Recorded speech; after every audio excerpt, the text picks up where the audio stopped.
shocked to hear about a recent incident of a brutal rape and murder of a young lady doctor जो second year PG student थी RG Kar medical college Kolkata से।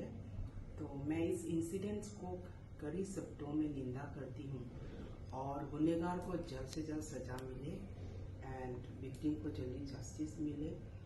And मैं सरकार को appeal करना चाहती हूँ कि हमारे हॉस्पिटल्स में सेफ वर्किंग एनवायरनमेंट बनाए जाए, specially for the lady doctors, because बहुत सा ऐसा इंसिडेंट्स हो चुका है स्पेशली हमारे लेडी डॉक्टर्स के ऊपर।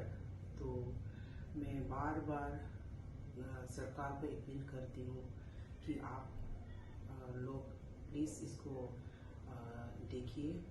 And I on behalf of Indian Medical Association Arunachal Pradesh women's wing की तरफ से I express my deepest condolences to the victim and the family.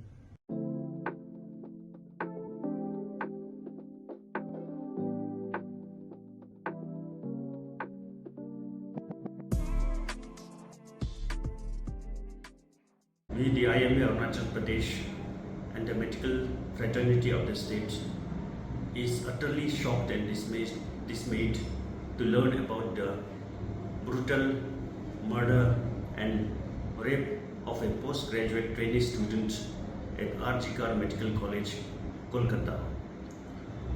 No words of condemnation and contempt for this heinous crime is complete or enough because of the very barbaric, inhuman nature of this crime.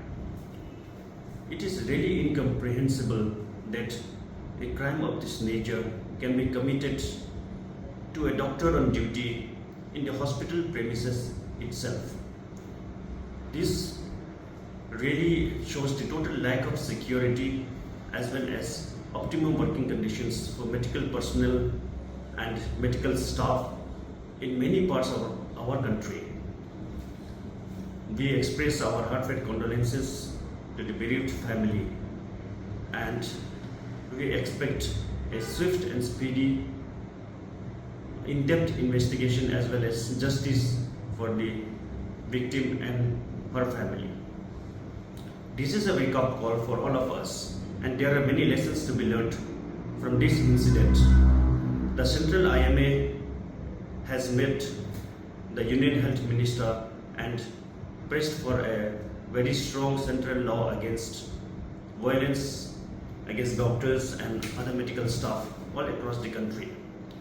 We keep on hearing many incidents of violence against hospital staff, doctors, nurses and other medical workers all across the country. So against this, a strong law is really required.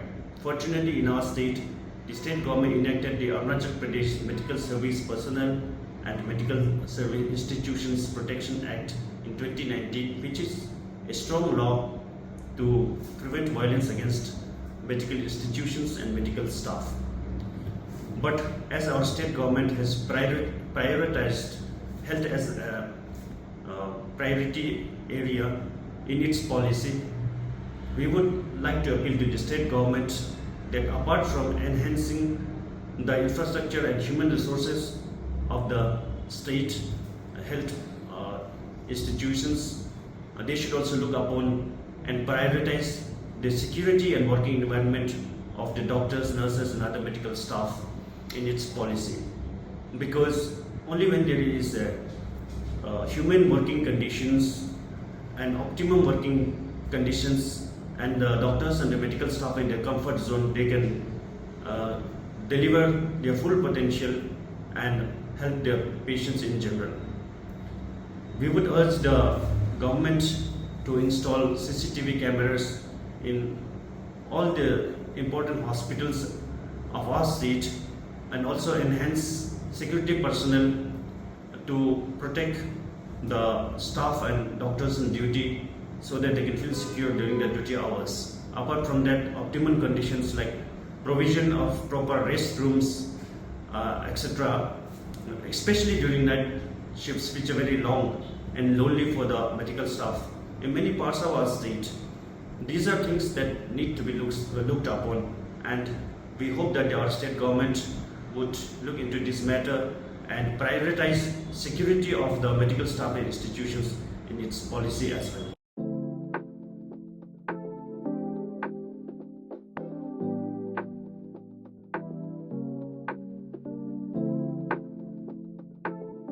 It is extremely disheartening to know that our sister Abhaya had no choice but to retire to the seminar room after the day's hard work. I don't understand why safety and security measures are not taken seriously. A certain medical college had passed a directive regarding safety measures in the hospitals, and one of those points was that the female doctors should not move around in the dark or in the dim lit areas. Well, I must tell you that when you are on night duty and if your duty requires for you to move around in the dark areas, then you can't say no.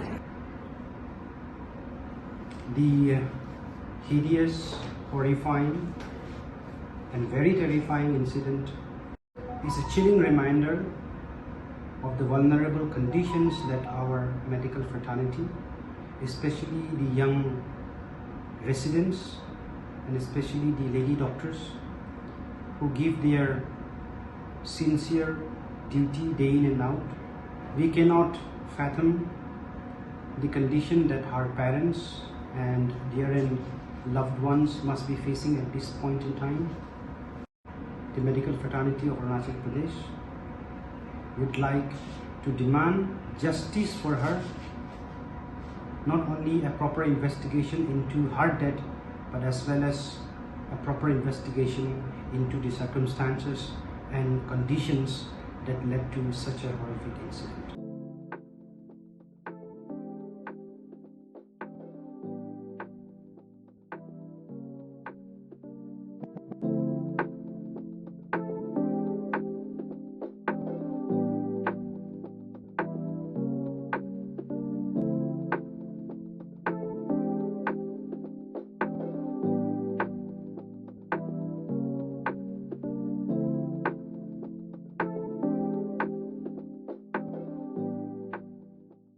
The sheer barbarism and brutality committed on a doctor on duty is beyond comprehension, and no words of condemnation and contempt for the criminal act is enough. Indian Medical Association Arunachal Pradesh expresses its solidarity and empathy towards the family of the victim and deeply condoles the loss of a young and budding doctor. We demand for a strong and swift action from the government of West Bengal to deliver justice to the victim's family by apprehending the culprits at the earliest and giving exemplary punishment of the highest order. And regarding the working condition of the hospitals all over India, it is the hospitals are never safe places to work. Even in our state, the hospitals are never safe. You can find patients or the relatives or the attendants. You must have found many confronting the doctors and the medical staffs. So we want the government to declare all hospitals as safe zones. We want police posts or at least camps in major government hospitals and private hospitals, and we want the government to enact the Healthcare Service Personnel and Clinical Establishment Act for prohibition of violence and damage to Property Act. The IMA-AP stands with the doctor fraternity, and we are in concurrence with the Indian Medical Association National. We are ready to go for any kind of protest if justice is not delivered.